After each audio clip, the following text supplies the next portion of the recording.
సంగారెడ్డి జిల్లాలోని ప్రముఖ పుణ్యక్షేత్రం బీరంగూడ భ్రమరామిక మల్లికార్జున స్వామి ఆలయం ఆదాయంలో సరికొత్త రికార్డు సృష్టించింది.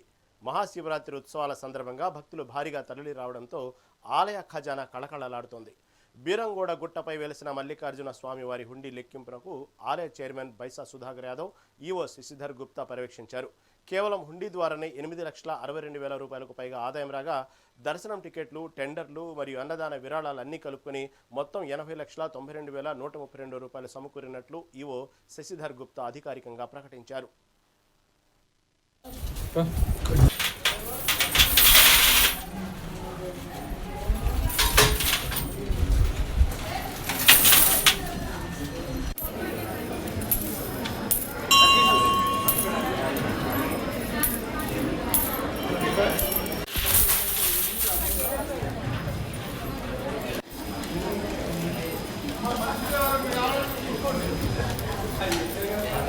पुष्पांजलिं समर्पयामि।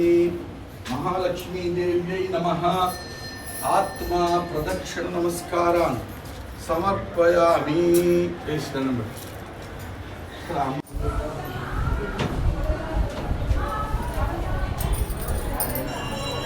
శ్రీ మల్లికార్జున స్వామి దేవస్థానం బీరంగూడ గుట్ట మహాశివరాత్రి సందర్భంగా జాతర పురస్కరించుకొని ఈరోజు జాతర హుండీని విప్పి లెక్కించడం జరిగింది.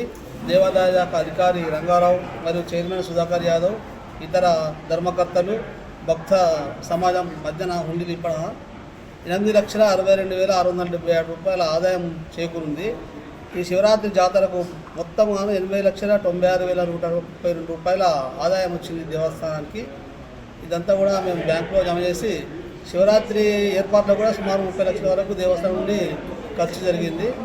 మిగతా ఆదాయము దేవస్థాన అభివృద్ధికి ఉపయోగించడానికి అధికారుల ఆదేశం మేరకు నిర్ణయం తీసుకుంటాం. శ్రీ మల్లికార్జున స్వామి దేవస్థానం బీరంగూడ గుట్ట మహాశివరాత్రి సందర్భంగా జాతర పురస్కరించుకొని ఈరోజు జాతర హుండీని విప్పి లెక్కించడం జరిగింది.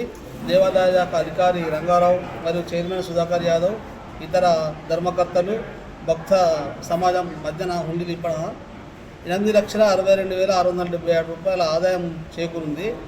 ఈ శివరాత్రి జాతరకు మొత్తం 80,96,132 రూపాయల ఆదాయం వచ్చింది దేవస్థానానికి. ఇదంతా కూడా మేము బ్యాంకులో జమ చేసి శివరాత్రి ఏర్పాట్లో కూడా సుమారు 30 లక్షల వరకు దేవస్థానం నుండి ఖర్చు జరిగింది. మిగతా ఆదాయము దేవస్థాన అభివృద్ధికి ఉపయోగించడానికి అధికారుల ఆదేశం మేరకు నిర్ణయం తీసుకుంటాం. శ్రీ